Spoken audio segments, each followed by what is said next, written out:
ఎవరి పనులు వాళ్ళ శక్తి కొద్ది భగవంతుడు ఎంత శక్తి వాళ్ళకందరికీ ఇచ్చింటాడు.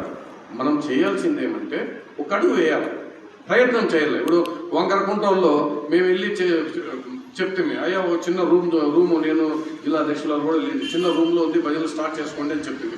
సార్ మేము వస్తామని చెప్పి అంటే ఇంకోటి మన అందరం పాత వాళ్ళమే కొత్త వాళ్ళమే కాదు, అందరూ ప్రయత్నం చేద్దాం.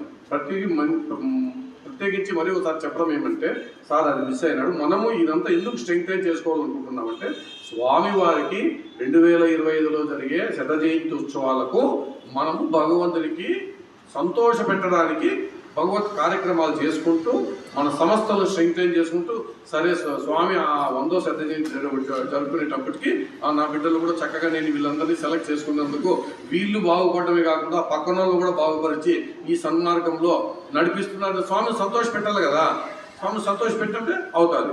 ఇంకా రెండోది మనకు సేవా విషయంలో కూడా అనేక రకాల కార్యక్రమాలు వస్తున్నాయి. ఈరోజు దేశవ్యాప్తంగా ప్రపంచవ్యాప్తంగా వస్తున్నాయి. శత జయంతి ఉత్సవాల సందర్భంగా పెద్దలు ఓఎం చేస్తాడంట లిస్ట్ అంటారు కదా, అంత లిస్టు పెడుతున్నారు. ఇప్పటికే అది ఎక్కువైపోయింది. పేపర్లు చదువుకుంటే జిల్లా అధ్యక్షుల వారికి స్టేట్ కోఆర్డినేటర్లకి టైం చాలా. మేము ఇంట్లో ఎప్పుడు సెల్ చూస్తానే ఉంటుంది నా భార్య. నాకు 12 గ్రూపులు ఉన్నాయి, రాష్ట్ర గ్రూపులు. స్టేట్ గ్రూపులు ఎన్ని ఉన్నాయి?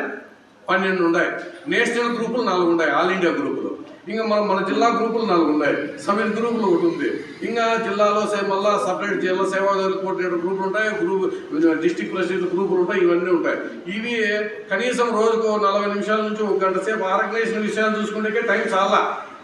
అంటే తెలుసుకుంటేకే మేము కూడా ఏం చేయలేడా మీ మాదిరి ఆ విషయాలు తెలుసుకుంటేకే టైం చాలా. బట్ ఇంకా ఏం సార్ వాస్తవంగా చెప్పాలంటే అది జరుగుతుంది.